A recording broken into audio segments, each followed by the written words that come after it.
Well, hey everyone. Welcome to week number 4. I thought I'd just provide a real quick video with a summation for some of the concepts we covered in week 3, and then look forward to week number 4 and some of the concepts we'll be covering for this upcoming week, as well as the assignment that you'll have due, which is actually just a journal reflection. So for this week 4, you got kind of a light week in terms of what you're actually writing. You do have a little bit of reading to do this week, but we'll get to that in just a second. But let's wrap up week 3 first. Again, obviously, I'm back in town and trip went quite well. So I caught up on all the grading for week 2, and so I think we're in really good shape there. For week 3, I have been taking a look at your discussions and the differentiation between the public and private goods and your discussion of those differences. I've also will start taking a look at your written assignment. Haven't gotten to that yet, but I will get a chance to look those over as soon as they come in on day 7, Sunday, and we'll start working on those early on Monday or Tuesday. Some of the themes for this past week, again, we looked at differences between public and private goods, and primarily we were looking at those differences to help us really determine the quote-unquote proper role for government intervention in the economy. And that's really the very heart of a class like this. And so you may be thinking to yourself, well, that's a theme that we're seeing pop up week after week. And the answer to that is yes, you're right. You're very observant. It has been popping up week after week, and it'll continue to pop up in future weeks as well. But going into week 4, we're now kind of hitting that middle point of our term together. And so one of the things that I like a lot in the week 4 assignment is to afford you the opportunity to kind of take a step back, look at everything that you have read and the videos that you've watched and all the things that you have written and learned about over the past few weeks, and to really reflect upon those items. And so for this week, week 4, your primary assignment is your reflective journal. And so in this reflective journal, what I am hoping that you will do is I'm hoping that you will select 3 topics from the readings that you've done up to this point in time, and 3 topics from the videos that you have watched, and then to reflect upon those topics. And, basically talk about those topics, what you have learned about those topics, and how those topics have really helped inform your understanding of the government's role in the intervention into the economy. And so those topics can be anything that you're interested in. Just 3 topics from the readings, 3 topics from the videos. The choice is completely up to you. I just hope that you will pick topics that really have intrigued you and maybe piqued your interest and maybe made you think, I want to learn a little bit more about this. And those will be the topics that you'll reflect upon in your journal. The way in which I view the reflective journal assignment is it's a very wide open, a lot of flexibility afforded in this. And so I'm not really going to impose any certain type of structure on you. I want you to talk about those topics in any manner that you see fit. And so I'm going to be very flexible and very open with the grading, as long as you identify 3 topics from the text, 3 topics from the videos, and reflect upon what you learned about those topics and what those topics mean to you and how you understand government's role in the economy, then you're going to be in really great shape in terms of the grading on that journal. So it's just, I'm going to just look at it in terms of your responses on those total of 6 topics. So that's really the only true writing that you're going to be doing this week. You do have some reading this week in that you've got chapters 10 through 13. And what we're going to be looking at in chapters 10 through 13 is a variety of different things. But what we're going to focus primarily upon for this coming week is we're going to look at some of the artifacts, if you will, or some of the consequences of government intervention. And then how do we measure the efficiencies and the effectiveness that are generated out of government intervention? So we'll talk about strategies like cost effectiveness analysis and cost benefit analysis, talk about some of their benefits, but also highlight some of their flaws as well. And we know that, for example, with cost benefit analysis, it is not a panacea. It was oftentimes oversold as being the end-all be-all of analysis of government programs and government policies, primarily programs. But we've learned that's not really the case, in that cost-benefit analysis has some inherent limitations. When we conduct a cost-benefit analysis, we have to try and identify the costs, the risks, the benefits that will accrue from having the government pursue this course of action. But it doesn't just stop at identifying the costs and the risks and the benefits, but you also have to quantify and monetize those costs, benefits, and risks.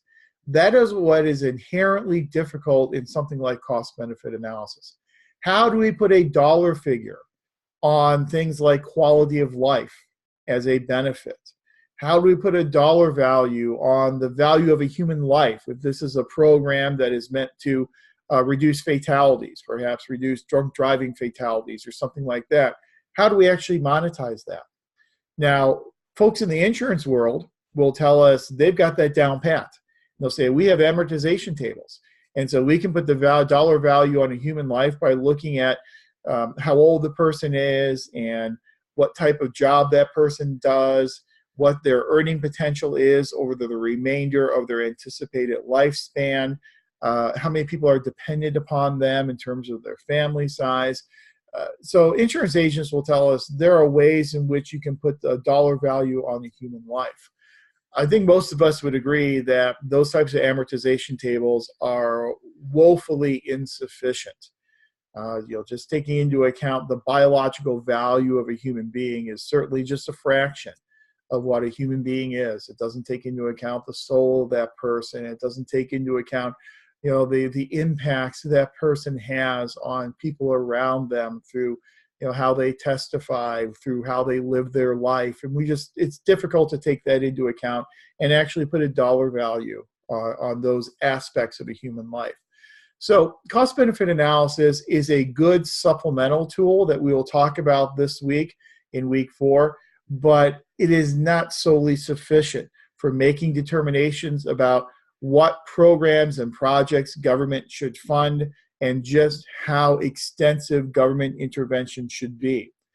Because as we know with discussion of income effects and substitution effects, we know that whenever government opts to get involved in the provision and or production of a good or service, what that government is doing is displacing private sector resources. Because normally if you would leave these things to the invisible hand of the private sector, to the free market, then the free market will devote resources to providing and producing that good. Once government comes in, especially if it's a government monopoly over production of that good, then it displaces these private sector resources. So the value that's being created by public provision and production should exceed the value of the private sector resources that are being displaced. It's never quite as easy as just saying, well, we're going to base our decisions on the Pareto optimal model. And as you know from the discussion in the textbook, and talk more about it in this upcoming week, the Pareto optimal type of efficiency model is one that doesn't work very well with most of our governmental policies. Most of our governmental policies are not distributive in nature. So a Pareto optimal model will work well with a distributive policy. As we know, most of our policies tend to be more redistributive in nature, where they are redistributing wealth from one segment of society to another. So the Pareto optimal model gets violated at its heart with a purely redistributive type of program. So instead of Pareto optimal, the model I oftentimes like to use, and a lot of economists like to use, is the Kaldor-Hicks model. And yes, it has its flaws, it's imperfect, but the Kaldor-Hicks model is a variation on Pareto optimal. And in the Kaldor-Hicks model, we tolerate the fact that some segments of society may be made worse off by government action initially. That when government gets involved in provision and or production, some people, some segment of society may lose, or at least may not benefit as much as other segments of society. The classic example there would be tax policy. And in the Reagan administration, the idea of trickle-down economics, supply-side economics. We're kind of seeing a similar corollary to that with the most recent tax cuts that have come through Congress. And so when you have a situation like that and you are cutting tax rates more for upper income individuals, the idea is obviously you cut those tax rates, there's more income for those individuals to then use to create jobs and to stimulate businesses. And then once those jobs are created and those businesses are stimulated, then over time, the benefits will trickle down the economic strata and will then end up benefiting lower and moderate income individuals. So initially, lower and moderate income individuals are not benefited by this tax policy, but in the long run, they will end up being compensated. That is something that is tolerated by a Kaldor-Hicks type of public choice model, that you can harm some folks initially, or at least not benefit them equally initially, as long as those who are harmed or do not benefit initially are then compensated later on. So once you start to ascribe to something like a Kaldor-Hicks model, that really kind of throws the door wide open then for even more government involvement and intervention in the economy. But when we do have this additional government intervention, we need to have some tools and we need to have some techniques that we can apply to see whether or not government intervention is creating more efficiency and more effectiveness than it is harming us. And so that's kind of the broad topic that you're going to cover this week in week 4. So I really direct your attention to that, and really looking at some of these tools that are presented to you in the textbook that will help us determine the efficiency and effectiveness of government intervention in the economy. So I've gone on long enough, but I just want to kind of give you a little preview of week 4 and a little summation of week 3. So I wish everyone a very good week. Happy reading. If you have any questions along the way, as always, feel free to email me. I'm always available to answer any questions. And I hope everyone has a wonderful week.